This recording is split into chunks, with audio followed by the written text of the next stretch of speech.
From the Kings County Distillery Studios in New York City, it's the Hospitality Hangout featuring Shatsy the restaurant guy and Jimmy the finance guy. Jimmy, we got our whiskey on the rocks and it's ready to rock it out. It's 5 o'clock somewhere, Jimmy. I encourage all listeners to grab a cocktail and enjoy the show. It is 5 o'clock somewhere, but you know where it's not 5 o'clock? It's not 5 o'clock here, but that's okay. Definitely not. You know, it's 5 o'clock somewhere, as Jimmy Buffett said. Listen, I will cheers to that. And look, this is a big deal. Big deal. First podcast we're recording in our new studio with Kings County Distillery and Shatsy, you and I, we've always been Scotch people. You on the blend. What's this? Me on the single malt, and look at us. Hey, you know we came up with, Jimmy. King me. That's what we came up with. King me. King and Pepsi. King me. Absolutely delicious. All right, there we go. By the way, Kings County, loving you, baby. Loving you. All right, I want to welcome you formally to the Hospitality Hangout. This is a hospitality-focused podcast where the founders of Branded Strategic share their insights and bring technology and innovation leaders that are making things happen in the industry we love.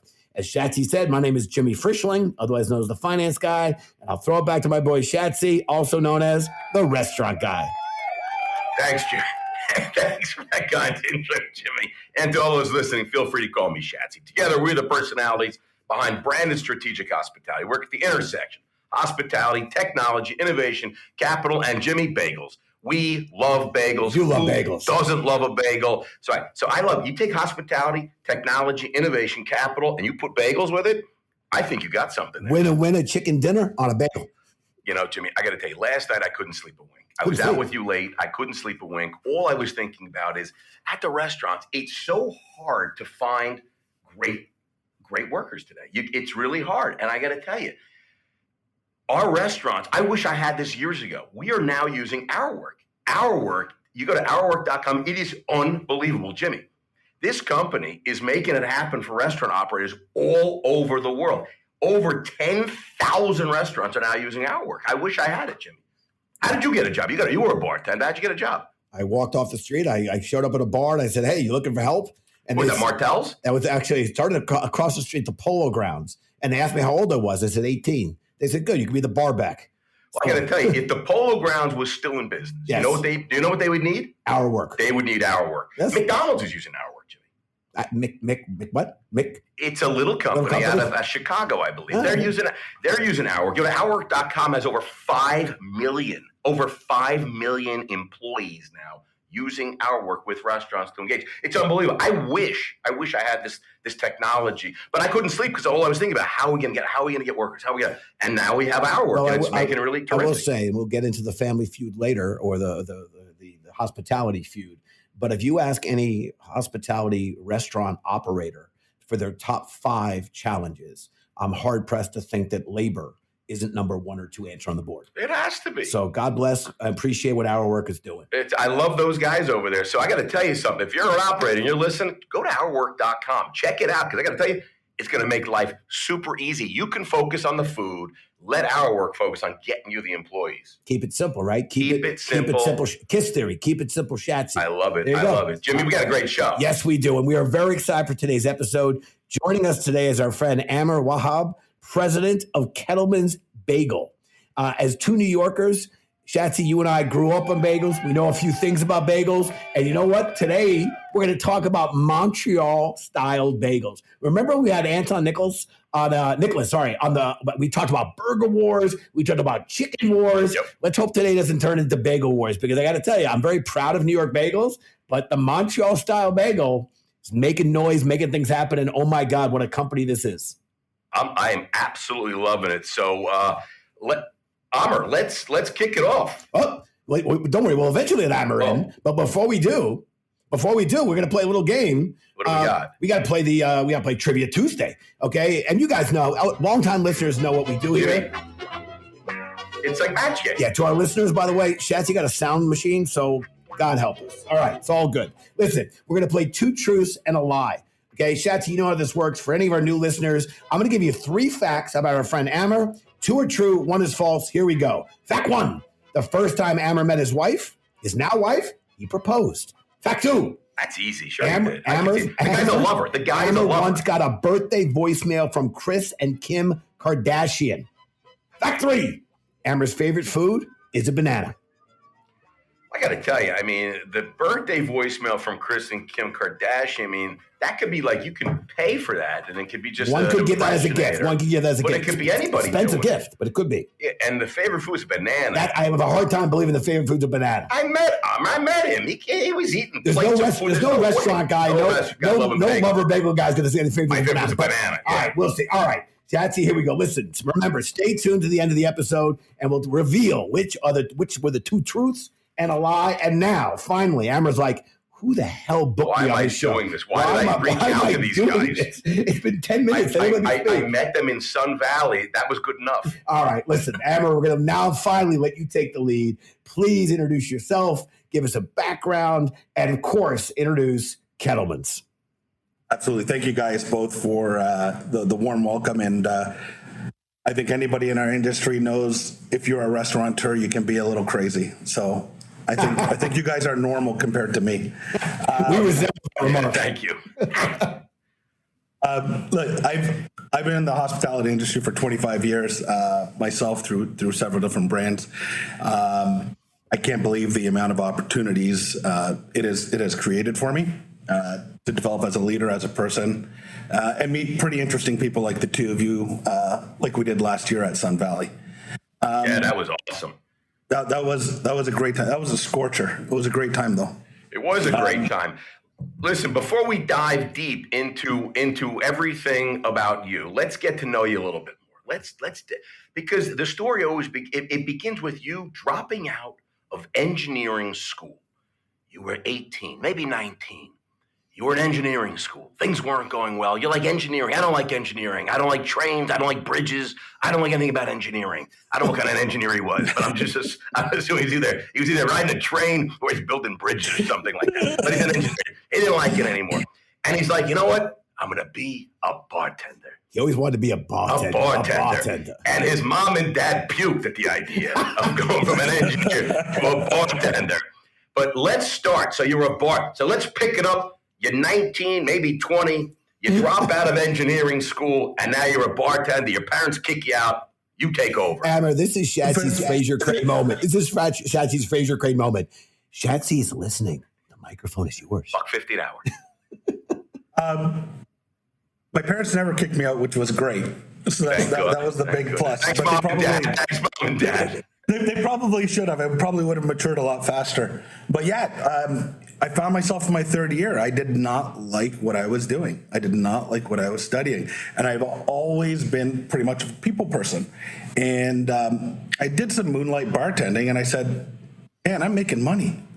Mm-hmm.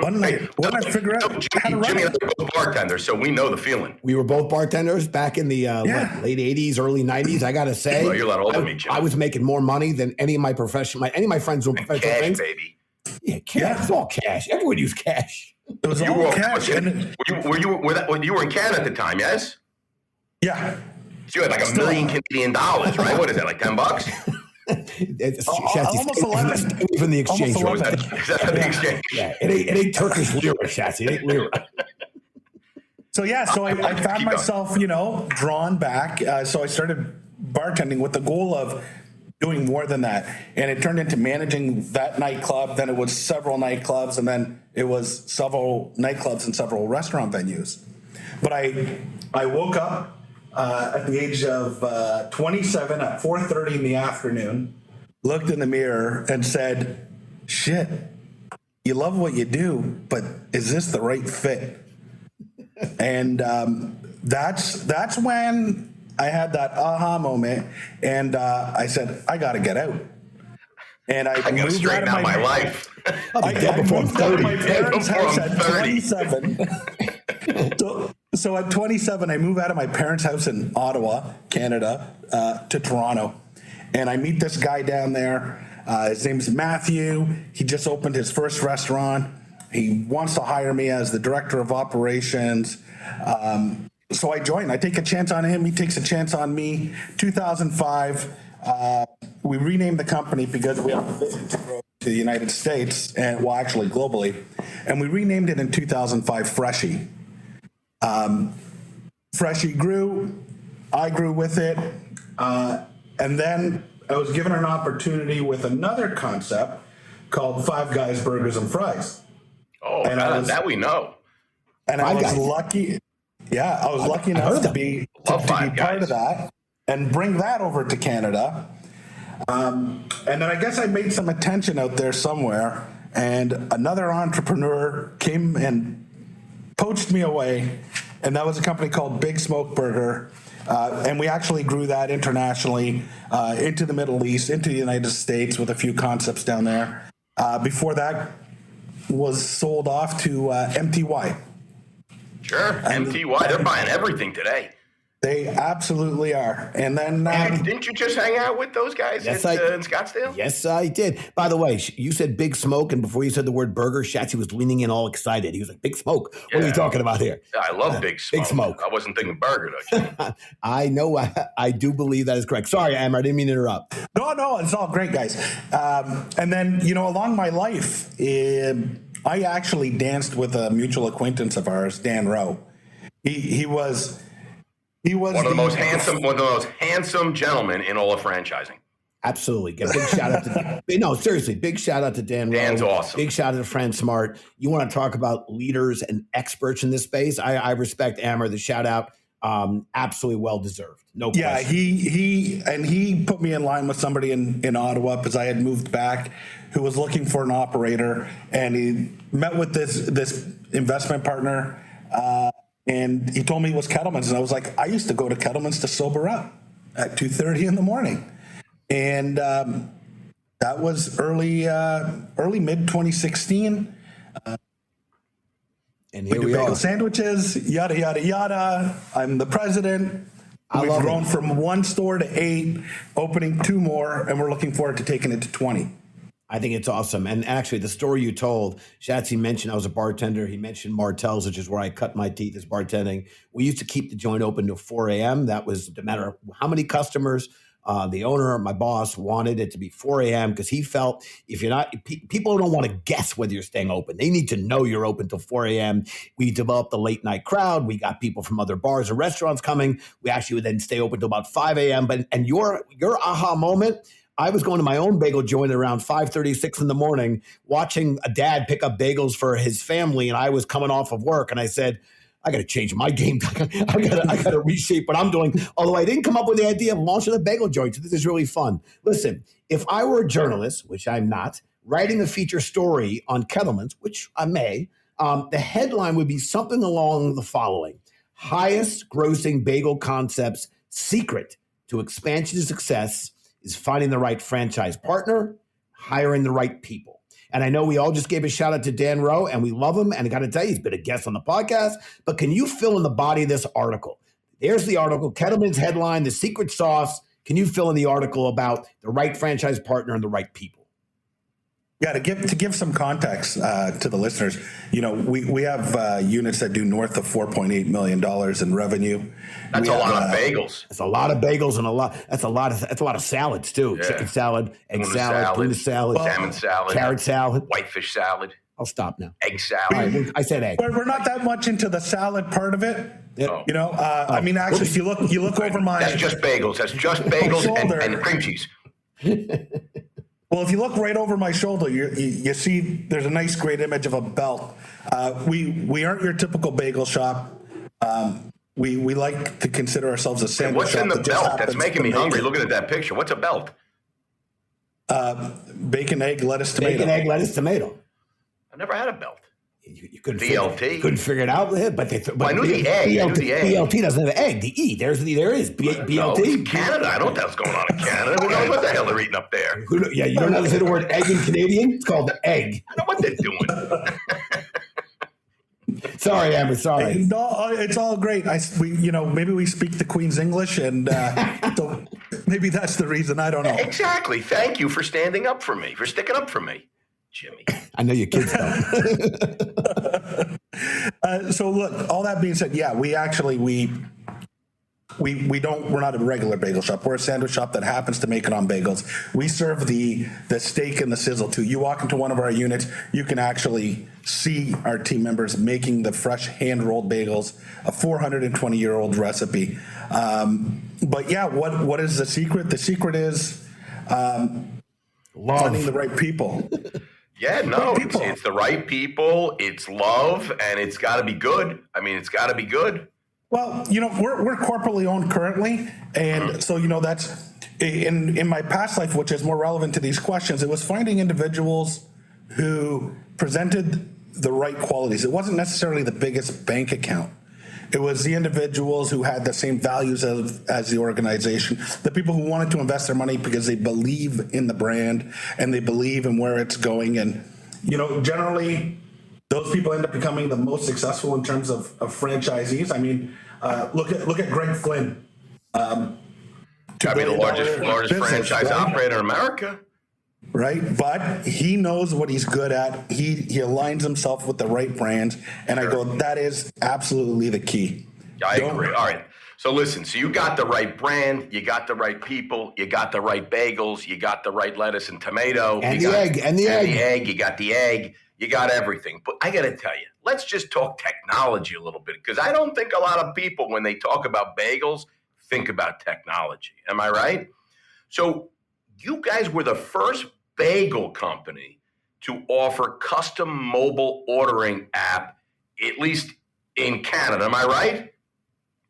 Absolutely. And not, like I said, people don't think about bagels and technology. And I got to tell you, I know some bagel stores here in New York, Jimmy. I got to tell you, I'm not going to mention any names because I don't want to upset anybody. But you go there, you're standing online like an idiot to get food. And then when you order on your phone and you go to pick it up, you're like, stand online to pick it up at the order like an idiot. And it drives me crazy. There's got to be tech. I know there's tech out there because we've invested in a lot of it. There are solutions out there to solve for all this. Maybe there's somebody who can help. I wrote a letter to that guy, and he didn't email me back. I'm like, why don't you put some lockers in there, digital lockers, and there's a whole bunch. Anyway, share more about why you're mobile ordering and what you've done, and tell us about that, and what kind of technology and automation are you continuing as you grow from 8 stores to 2,000, I think you said something like that, in the next 2 to 3 months? Well, 2,000 is a stretch, but... Was it not 2,000? You never know. 200? It was 200. It was 200 in like a month. I know it was a big number. I remember that. Big. Jimmy and I think big. Well, we think big, but let's be realistic, because we don't want to set ourselves up for failure at the same time. All right, good point. Good point. We try. Listen, this pre-COVID, we had launched the app, a mobile ordering app, because by the nature of QSR, right, it's supposed to be quick. And in listening to our guests, we heard what they wanted, and they wanted us to be quicker. And, now you can get your bagel sandwich, if you're in store, from the time you order to receive it in 5 minutes. But with the app, people can come in as they please on a scheduled time. But then what we realize is people's schedules sometimes change. You may place your order to pick up at 11:30, traffic, God knows what, it's 11:45. Your food is not right. What we've added to the app is geofencing technology. So people have to cross a threshold, and the company we use is called Blue Dot. And I know Blue Dot very well. Love those guys. Respect. Yeah. Shout out to Blue Dot. This episode is sponsored by Blue Dot. Only if they say yes, but we gave it to them. Listen, and what that allows is the guests to have even more convenience and more control, as well as us provide them with a fresher, better product. So they cross that threshold, it gets triggered into the kitchen, chick comes out, we make it, we know where it's going, guest pulls up to our drive-through or to the counter, and we do the handoff. But also with regards to our production, there were many things we were doing manually. We were creating about... I think 3,000 pounds of cream cheese a week and scooping it by hand. So we looked into this and we're like, there has to be technology and AI. And surely enough, there was. and we teamed up with a company, put in their equipment, and you tell that machine now you want 175 grams, it spits it out. Doesn't matter the consistency of the It doesn't product. really spit it out. That's disgusting. I think he meant the machine then produces the 175. Okay. I just want to make sure Yes. that to our listeners that go to Kettleman's, they're like, oh, God, they spit out the cream cheese. I don't want that. I don't think anyone thought that. You just mentioned it. Oh, okay. I just want to make sure everybody All knows. right, that's all right. You're a giver, Chef. Yeah. You're a giver. Thank you. It does portion control there. There you go. I think that's more professional. Portion control. Now I understand where you're going with that. I love it. That's unbelievable. Using Blue Dot, geofencing, using robotics to save on labor. It's a beautiful thing. Yeah. Listen, I talked about it earlier. I said if we were playing the game of Family Feud, it's labor. One of the biggest pain points in the industry today continues to revolve around the labor shortage and employee retention. Ourwork.com. Listen, employee turnover can cost a restaurant around $900 per person.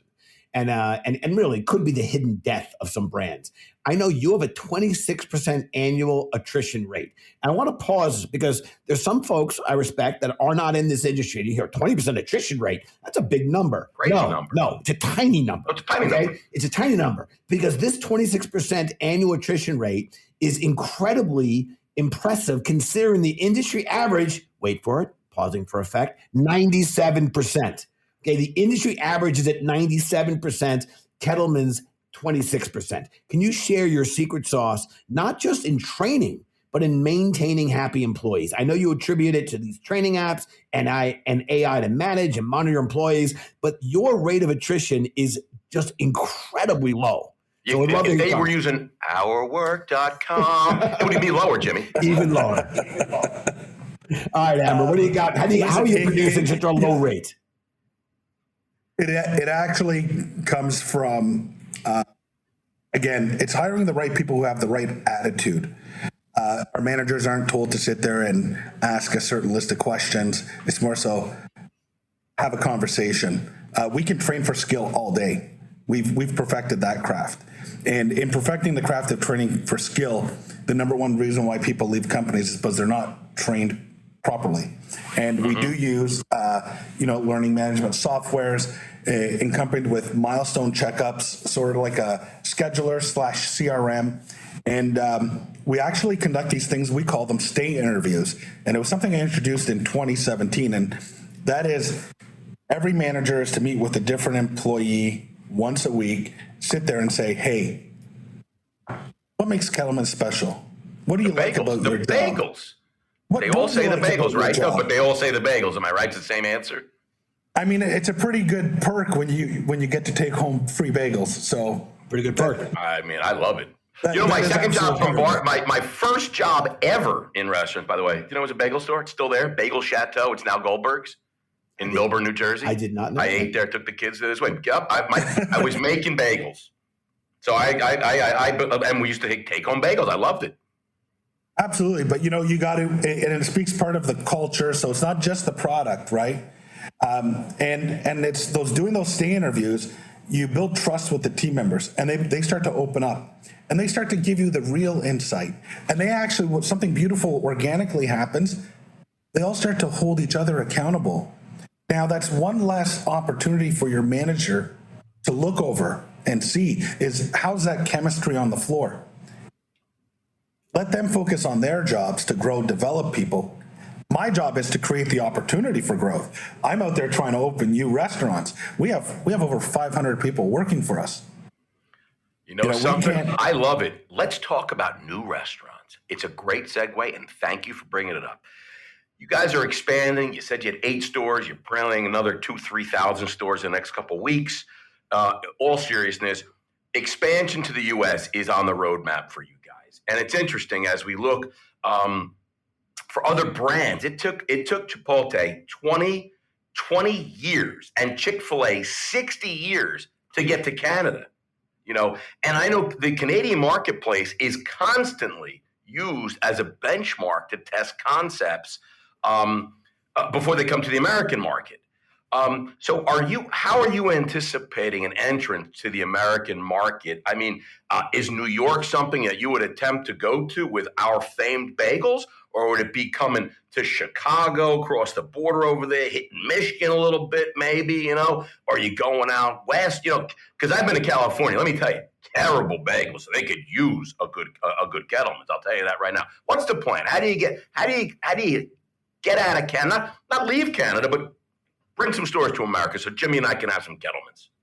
Absolutely. First, it'd be far long before we go to California until they settled up that whole tax situation they have there. But, all right, so California is out. With respect not to going to states, California. I go look, Kettleman's been around for 30 years, right? So in the same token, we could say, why haven't we done that and crossed over yet? We think you guys deserve a Montreal bagel, not style. We want to give you something authentic.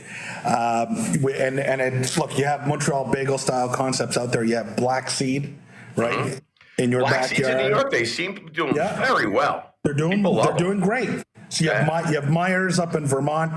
I'm not going to knock them, but we follow an original recipe that's 420 years old. Yeah, I don't know Myers personally, but there's no way that recipe's 4 years old. I know people in Vermont, and they said that they don't like it very much. But I said there is a demand. There's absolutely a demand in the marketplace for a sandwich to be served on a bagel. That is the big differentiator that we have. And you talk about coming into one of our restaurants, you'll see 3 generations, right, sitting at a table. That's our demographic. We hit every single scale. And then I think personally, you guys would be as excited as we were in Canada when Chick-fil-A opened its first store in Toronto. I got to tell you, I think there is a demand. Mind you, in New York, by the way, Chick-fil-A only came here, 4 years ago. My kids went bananas, and they still wait online here in New York City. Maybe we got 7, 8 of them now in New York. They wait online. Chick-fil-A is a big deal here in New York. And let me tell you something. This is coming from me, and I am a bagel aficionado. I know something about bagels. Jimmy knows something about bagels. I'm telling you, if Kettleman's comes to New York, you will knock it out of the park. Boom. That's what you say about that. Not saying, I would never say never, but absolutely on the radar. There we go. See what everyone's saying? Everyone's going crazy here. They're going crazy, loving it. I love the studio. I love the studio audience we somehow just found. Out of the sound machine. Okay, listen, Amer. It turns out we started this podcast because Shats and I, we love bringing guests on, bringing friends on and chatting with them. But we learned along the way that sometimes our guests have a question or two for us. So let's kick off talking back. We're going to offer you the opportunity to ask us a question. And as I like to say, nothing is off the table. Well, I have 2 questions. We'll give you 2. Nobody said anything about 2. I said questions. It was plural. Amer, take 2 questions. Yeah, and he also said the first question first. His mic. And we'll see if we like the second question. All right. Well, the first question is, if you go back in time, or you could, and tell your 16-year-old self, or give it some advice, and I don't mean buy Bitcoin or buy Apple stock, okay? I mean real life advice. What would that be? And the second question, and I want you guys to be honest, because that's what I expect from you guys. Yep, always. Shake Shack or In-N-Out?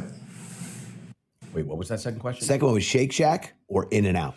Oh, okay. Well, I'm going to take the first one. All right. Okay, and the first one, I got to tell you something. As I said earlier, my first ever job was working at a bagel store. It was a Bagel Chateau in Millburn, New Jersey. It's still there. They renamed it Goldberg's. They're all over Long Island, New York, New Jersey, and they're still owned by the same people. And I got to tell you, I think that working in a restaurant in any capacity is the greatest first job that anybody could ever have, whether it leads to further jobs within the industry or not. Having the first job in a restaurant environment teaches you so many things that I think it should almost be required from every single parent to have their kids do that first. Because I just think it's teamwork, it's customer service, it's dealing with customers, it's fast paced, it's multitasking. There's so many things going on in a restaurant that could really help you. So that's one thing that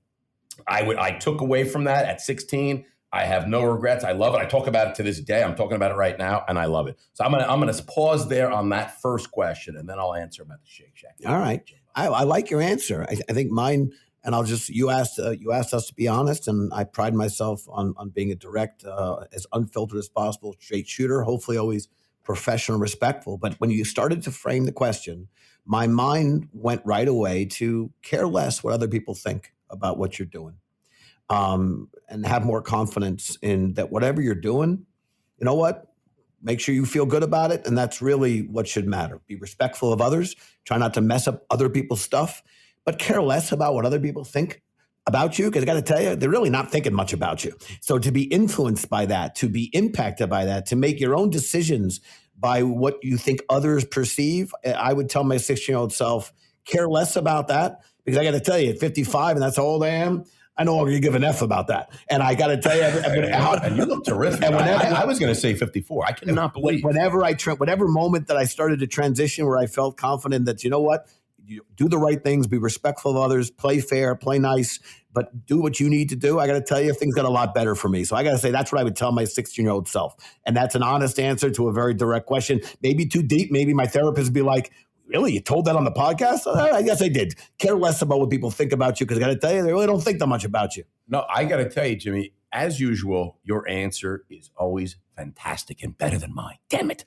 Now I should have went second. Let's talk about burgers, Shatsy. I got to tell you something. Listen. I know what Shatsy going to say.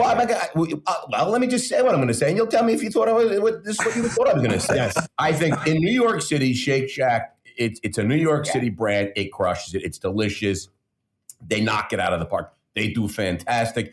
I would have to say, we were very late to the game here in New York in the burger game. Like most of our burgers were all imports from other parts of the world. All of that was all imports. We never had a homegrown brand really like a Shake Shack. We never had that. So the idea that we got that was just unbelievable. So I would have to say that Shake Shack is just, because it's New York, I love it. However, when I was in LA, the first time that I had an In-N-Out burger, blows your socks off. I mean, it's unbelievable. Maybe it's because it's In-N-Out and we've heard about it for so long. And when I had the first one, it was unbelievable. But I got to be a Shake Shack is awesome. Anyone come to New York, you have a Shake. There is no In-N-Out. From what I said, they're never coming here.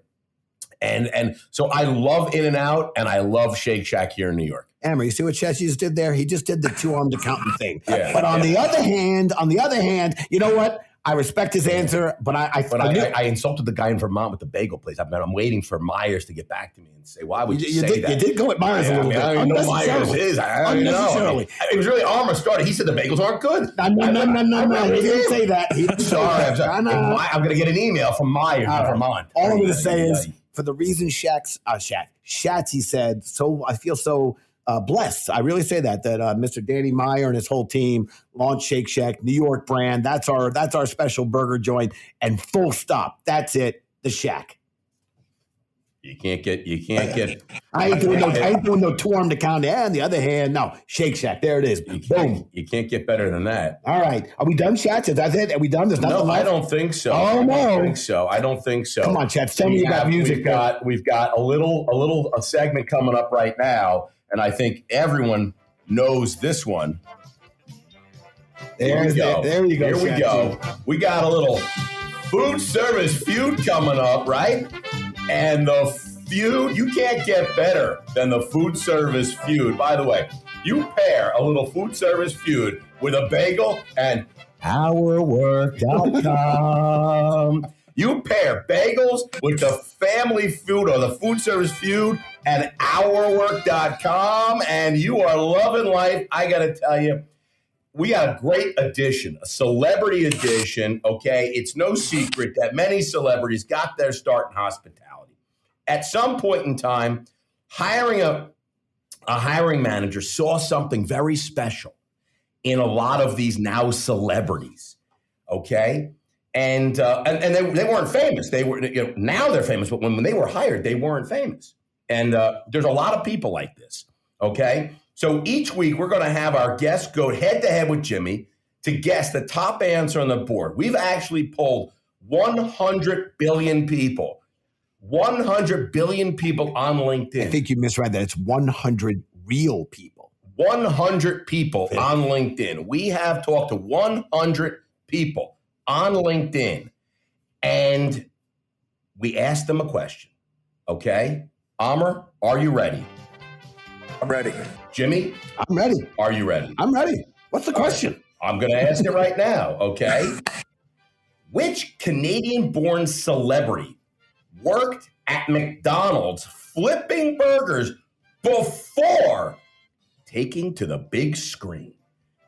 Is it Ryan Reynolds, Rachel McAdams, Keanu Reeves, or Catherine O'Hara? I go ding, ding. Oh, go. I think Keanu is kind of an interesting, quirky dude. I think he's the kind of guy who would flip burgers. I'm going Keanu. Amer, do you care to guess? Because Keanu is not the number one answer on the board. Oh. I think it's Ryan Reynolds. Oh, I love Ryan Reynolds. Who doesn't like Ryan Everyone loves Reynolds? Ryan Reynolds. I mean, the guy's buying soccer teams. He's selling companies for $10 trillion. He's doing it all. He's trying to buy our hockey team here in Ottawa, the Senators. He is killing. I got to tell you, I'm sorry to say, fellas, I got to tell you, I'm loving Rachel McAdams. I was loving Rachel McAdams. And I just saw her, I think on like something. She's on like a new movie or a new TV show based on a book. She's doing unbelievable. So it was Rachel McAdams flipping burgers at McDonald's before making her way up to Hollywood, big screens. Okay, so there you have it. Okay, and let me tell you, I just want to say, if McDonald's uses ourwork.com. I just wonder, did they get Rachel McAdams using ourwork.com? I don't know. But anyway, that's it. So you got it right there. Rachel McAdams, ourwork.com, McDonald's, flipping burger. God bless Canada. Jimbo? I love that. Actually, I like Amer's answer more than mine, because if Ryan Reynolds would like to buy a single share of Brandon, by the way, he's like the magic man. He's Goldfinger, I got to tell you. Ryan, call me. Okay, listen, at the top of the show, we're playing our game. 3 facts about our friend Amer. 2 are true, 1 is false. Quick refresher. The first time Amer met his now wife, he proposed. Second fact, Amer once got a birthday voicemail from Kris and Kim Kardashian. Third, Amer's favorite food is a banana. Shats, you want to guess which are the 2 truths and a lie? I mean, if Amer's favorite food's a banana, I got to be honest, I don't know if I'm going to ever have him back on the show. I cannot believe that his favorite food could be a banana. It's got to be full. I would say the first time Amer met his now wife, he proposed. I could see that's a great, by the way, what a first date if that's the case. I mean, he blew her away. What you going to say? I mean, honestly, and the guy's gorgeous. The guy is gorgeous. And, the Kim Kardashian, Kris Kardashian, sure, why not? I mean, all right. Didn't George Costanza have like Rocky Balboa? Who did he have? Didn't he have somebody? The Rock. All right, Amer, what do you got? Reveal the answer, please. The truths, or do you want the false first? The false is the banana. Yes. I knew that. Oh, yeah. Come on. All right. So first of all, I was getting nervous. I'm like, Shats, you just made a bold statement. We never had Amer back on the show if he loves banana. But all right, that was the false. Tell us about bananas, but that's his favorite food's a banana. I want to hear about your first date that led to a proposal, because that is freaking awesome. It wasn't actually a first date. I, in my intoxicated self, walked up to my wife, who was working at this restaurant, and I looked at her and I said, "Hey, you want to get married?" And she looked at me, said, "No, beat it." And I said, "You will one day." Wow. And I made it my mission, and lo and behold, that's 20 years ago. Wow. That happened in August. So it's worked out for me. We got to guess. What's your wife's name? I got to give a shout out to your wife, and we got to get her on the podcast. Actually, to be fair, it wasn't dated to the first time he met. You're right. Oh, it was the first time. You saw love at first sight and made the statement and then made it come true. How long did it take until you actually did propose? 4 years. There you go. 4 years, and you wore her down. It's like you like actually me. 3 years. It was 3 years, 3 years and 4 months, and then I proposed. See, what a great memory. That is good. That's that nice. Is awesome. And was it Kris and Kim Kardashian that actually did call, or was it like one of those fake recording type things? It was actually them. The funny thing is, I had a 212 number, and I kept getting phone calls for some guy named Lamar, and I never put 2 and 2 together. I get this voicemail. Hey, Lamar. It's your favorite mother-in-law. Lamar he was part of the Kardashian crew for a little bit, wasn't he? Yeah, there went his basketball career tanked after that one. Yeah. They say. Sorry, Lamar. Came home. Yeah, I came home. I played it for my wife, and she goes, "Those are the Kardashians." And I was like, "What?" And then I get a phone call at that exact time, no word of a lie, from a 917 number that I don't know, and I answer it, and it's a guy, and he's telling me he's looking for Lamar, and I'm like, listen, I don't know who Lamar is. Who is he? He goes, how do you not know Lamar Odom? Yeah. And I was like, I don't know. He was like, he was with the Knicks. He just got shipped out to the Lakers.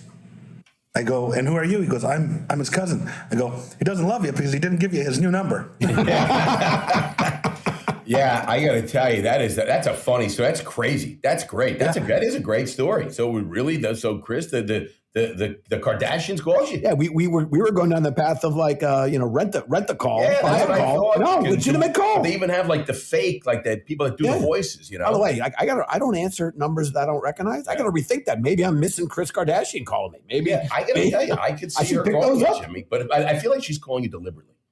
It's not a mistake. I think she. Okay. Anyway, listen, we got a lot to cover, and you got like a couple hundred bagel stores to open up really quickly. So let's go to the branded quickfire real quick, okay? Everyone loves the branded quickfire. I mean, look. Thank you. I know. Thanks.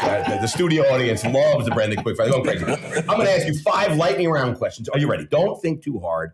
Okay, just first thing comes to your mind. Are you ready? Absolutely. Favorite bagel topping? Smoked meat. Interesting. Jimmy won't put 2 meats on a burger. He only has a burger, but no bacon. But he'll eat bacon, but not on a burger. Is that weird or no? I don't eat bacon, so I don't know. Okay. I won't do 2 meats, though. Where are you getting dinner from tonight?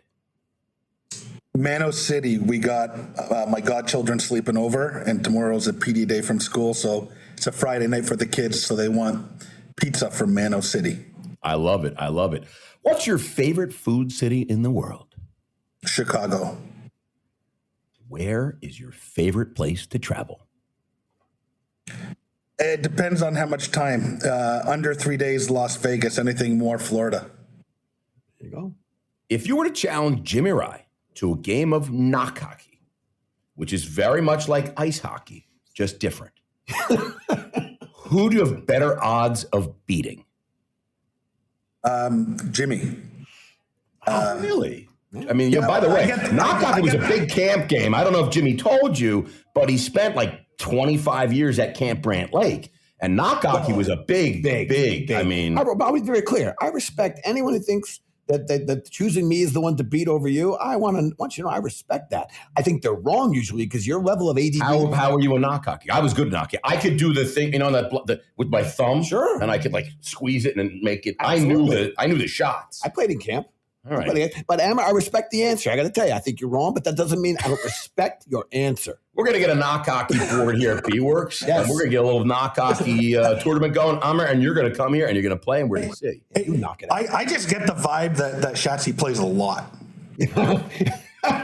Yeah, I know where you're getting that vibe from, Amer. I don't know what's going on between New York and Canada. There's something blocking. There's definitely interference. Yeah, it's been a long time. Camp Lennox was a long time ago, and I used to play. I played with the kids. We had it in the Hamptons out in the basement. We had knock hockey. You know what? Maybe that's the right choice. I think you're right. I am great at knock hockey. I love knock. I am the knock hockey king. I take it all back. You know what, Chats? I'm going to let you have that one. Listen, Amer, we want to thank you so much for joining us on the podcast, sharing your great insights. And since we know you never forget your first time, you're the first guest we've had on in our new Kings County Distillery podcast studio. We very much appreciate it. Gorgeous. I mean, every time we mention Kings County, we should have to take a drink. I would, but it's only 11:47. There you go. Listen, I'm not going to do it. If you want to get in touch with Amer directly, please email the podcast team at podcast@brandedstrategic.com. we'd be happy to make the introduction. To our listeners, we want to continue to thank you and appreciate you. You tune into us, our subscribers, our listeners. They're just growing exponentially, and we wouldn't be able to keep doing this and even expanding without your continued support. So thank you. Please join us next time as we welcome our guest, Adam Gullum, CEO of Primonti Brothers. We got Primonti in the house. Pittsburgh knocking it out of the park. I love Pittsburgh, except for they beat the Jets in the AFC Championship. It was the last AFC Championship I think we went to, but now Aaron Rodgers. I'm thinking Super Bowl. Super Bowl. Didn't we see this movie before with Brett Favre? But that was our practice round with Green Bay. This is the real deal. Right, the second time we take the starting quarterback for the Green Bay Packers. What do you want to say? What do you want to make fun of me being a Jet fan? I can see. What? Rodgers is going to be a Vikings within a year and a half. So go Vikings. You're right.